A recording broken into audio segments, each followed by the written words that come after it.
बिस्मिल्लाहिर्रहमानिर्रहीम। फिर एक यूट्यूबर ने मदरसे काशिफुल उलूम के शेख उल हदीस हज़रत मौलाना साद साहब दामत बरकातुहुम पर अपनी गंदी ज़ुबान चलाई है। मौलवी साहब, आप अभी इल्म से बहुत दूर हैं। मैं आपको दावत देता हूँ, आप किसी बड़े उलमा की सोहबत में आए और कुछ दिन अल्लाह वालों के साथ गुजारें। आपके हर सवाल का जवाब मौलाना यूसुफ साहब रहमतुल्लाह अलैह दारुल उलूम देवबंद जाया करते थे, नसीहत लेते भी थे और नसीहत करते भी थे। जैसा कि हज़रत मुफ्ती सईद पालनपुरी रहमतुल्लाह अलैह ने फरमाया, आपको ये अच्छी तरह मालूम होगा कि ये मौलाना साद साहब के दादा है। फिर उनके घर से काम हटकर दूसरी इमारत में गया जो उनके अपने सगे ही रिश्तेदार थे। फिर तीसरे अमीर बने हज़रत मौलाना इनामुल हसन साहब।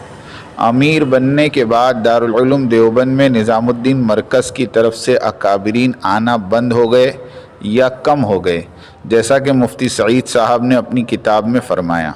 फिर हज़रत मौलाना इनामुल हसन साहब ने अपनी शूरा बनाई जिसमें उन्होंने मौलाना साद साहब दामत बरकातुहुम को रखा और न मौलाना इब्राहिम साहब को रखा और ना ही मौलाना अहमद लाट साहब को।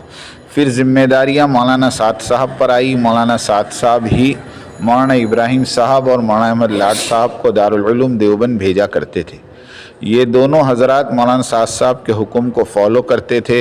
अगर मौलाना साद साहब कह देते कि रात को देवबंद जाना है तो ये दोनों हज़रात रात को जाते थे। जब ज़िम्मेदार अपने साथी को भेज रहा है तो फिर ज़िम्मेदार क्यों जाए। और ये बात भी पता चली कि किस तरह शेख उल हदीस हज़रत मौलाना साद साहब दामत बरकातुहुम की बात को सही से दारुल उलूम देवबंद नहीं पहुंचाया जाता था, जैसा कि अब मौलाना साद साहब दामत बरकातुहुम इख्तिलाफ के बाद पहुंचा रहे हैं।